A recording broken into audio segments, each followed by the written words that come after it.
இன்றைக்கி நமக்கு பச்சை பட்டாணியை எப்படி 6 மாதம் வரை ஃப்ரிட்ஜில் ஸ்டோர் பண்ணி வைக்கலான்னு உள்ளதை பார்க்கலாம். அதுக்கு ஃபஸ்ட்டு இந்த பட்டாணி இந்த விதைகளை மட்டும் நமக்கு ஃபஸ்ட்டு எல்லாம் எடுத்துக்கணும்.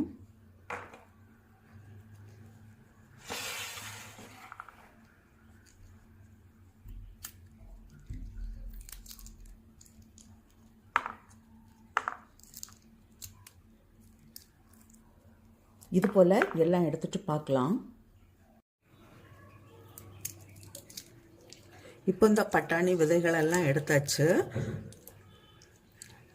இப்போ நமக்கு ஒரு பாத்திரத்தில் கொஞ்சம் தண்ணி சூடு பண்ண வைக்கலாம்.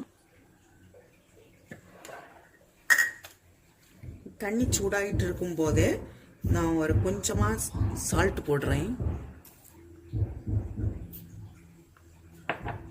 இது நல்லா கொதிக்கட்டும். தண்ணி நல்லா கொதிச்சாச்சு. இப்போ இந்த பட்டாணியை போடுறேன்.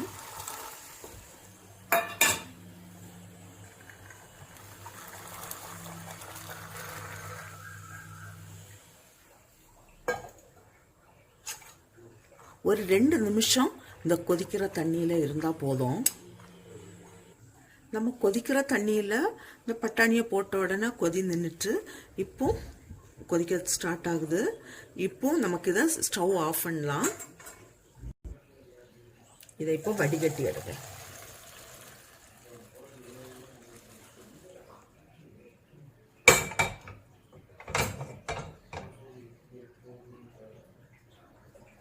இதை இப்போ ஒரு டவல்லையோ இல்லை ஒரு துணியில் நமக்கு கொஞ்ச நேரம் இதை சூடு ஆறியதுக்காக போட்டு வைக்கலாம். ஆறின பிறகு நமக்கு இதை பேக் பண்ணலாம்.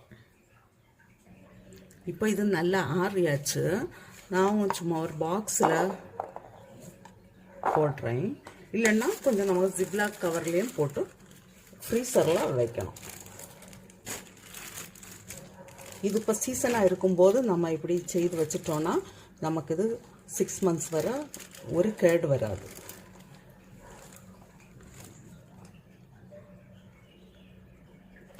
இதே போல் நமக்கு ஒரு கவரில் ஜிப்லாக் கவர்லையோ இல்லை ஒரு பாக்ஸில் போட்டு ஸ்டோர் பண்ணி வைக்கலாம். இது ஃப்ரீசரில் வைக்கணும். அப்போ நமக்கு எப்போ நமக்கு தேவை இருக்கோ அப்போ எடுத்து பலாவோ இல்லை பட்டாணி குருமா பண்ணணுன்னாலும் பண்ணிக்கலாம்.